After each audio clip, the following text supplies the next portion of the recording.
నా ఈ ప్రయత్నం ఆడవాళ్ళ గొప్పతనం తెలియచెప్పాలనే కానీ ఎవరి మనోభావాలను దెబ్బతీయాలనే కాదు.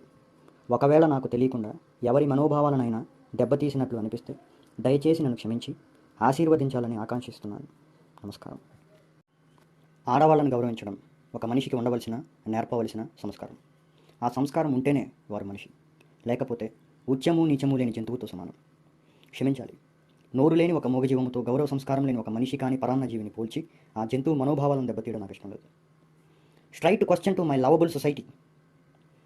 అమ్మాయి తనకంటే వయసు తక్కువ ఉన్నా సరే మగాడు కాబట్టి భయపడాలా? తమ్ముడికి, అన్నకి భయపడి ఉండాలా?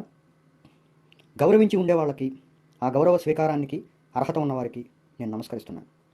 ప్రాథమిక హక్కుల్లో ఒక్కటైన సమానత్వపు హక్కు ఆడవాళ్ళకి ఉండదా అండి? కుటుంబంలో పుట్టిన ఇద్దరు బిడ్డలను సమానంగా చూడడం కూడా తెలివిలేనిదా నా ఈ సమాజం?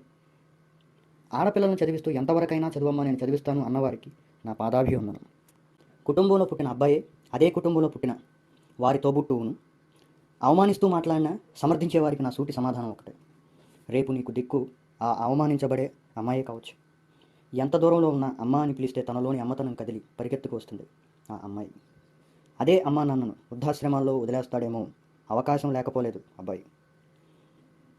సమాజానికి ఇంకో ప్రశ్న. కూతురుకు పెట్టిన రూల్స్ కొడుకెందుకు లేవండి? బయట రోజులు బాగాలేదు, కూతురు జాగ్రత్తగా ఉండాలి. సూపర్. మరి ఆ పరిస్థితులు క్రియేట్ చేస్తున్న వారిని కంట్రోల్ చేస్తే సరిపోతుందిగా. Simple example.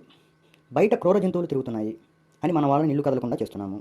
ఆ క్రూర జంతువుని పట్టి బోనులో పెడితే మనం ఇంట్లో ఉండనక్కర్లేదుగా, స్వేచ్ఛగా సమాజంలో తిరగొచ్చుగా. అలా చేయం.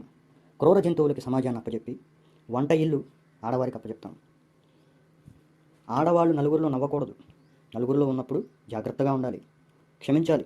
అమ్మా, కట్టెన్ చాటుగానో తలుపు చాటుగానో సమాజాన్ని చూస్తున్న పిచ్చి తల్లి, బయట తిరిగేటప్పుడే కాదు, ఇంట్లో నలుగురిలో ఉన్నా సరే, వారందరూ నీ కుటుంబ సభ్యులైన వారైనా సరే జాగ్రత్తగా ఉండమ్మా. వాళ్ళు నీ స్వేచ్ఛను నీకు దూరం చేస్తున్నారు. చెప్తున్నా విను. నీ వాళ్ళు బయట స్వేచ్ఛగా వ్యవహరించే ముళ్ళను ఏరరు. కనీసం నీ కాలుకి చెప్పులు కూడా తొడగరు. నిన్ను కాలు కదలనివ్వకుండా మాత్రమే చేయగలరు. బయట వారికి కాలు కందనివ్వకుండా చేస్తున్నా అని చెప్తారు. నిజానికి ఆ కాలుకి సమాజాన్ని అందనివ్వకుండా చేస్తున్నారు.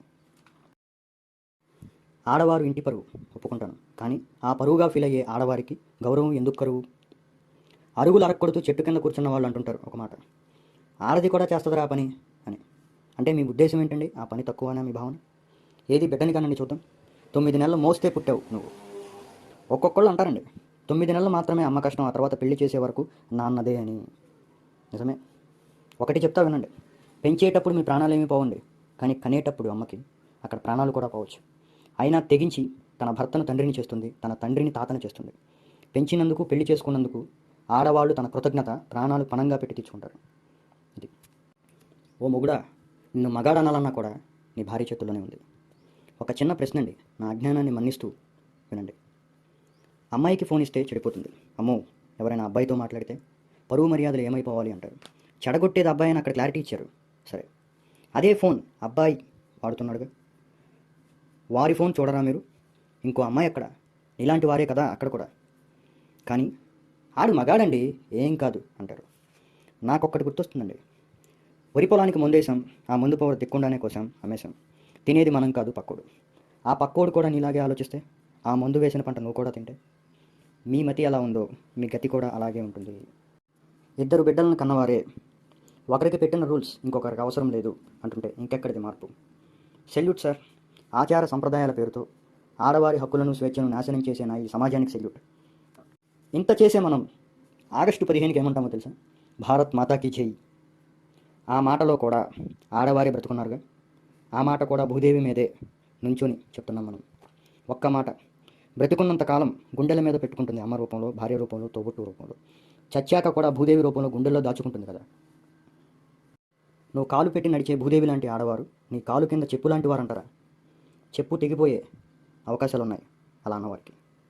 నా మాటలు మీకు నచ్చకున్నా, నా మాటలకు మీరు నొచ్చుకున్నా ఓకే, కానీ బ్రతికిన కాలంలో కొంతకాలం అయినా ఒక ఆడది మెచ్చుకునేలా బ్రతకండి చాలు. ఆలకించిన వారికి నమస్కారం, ఆచరిస్తున్న వారికి పాదాభివందనం.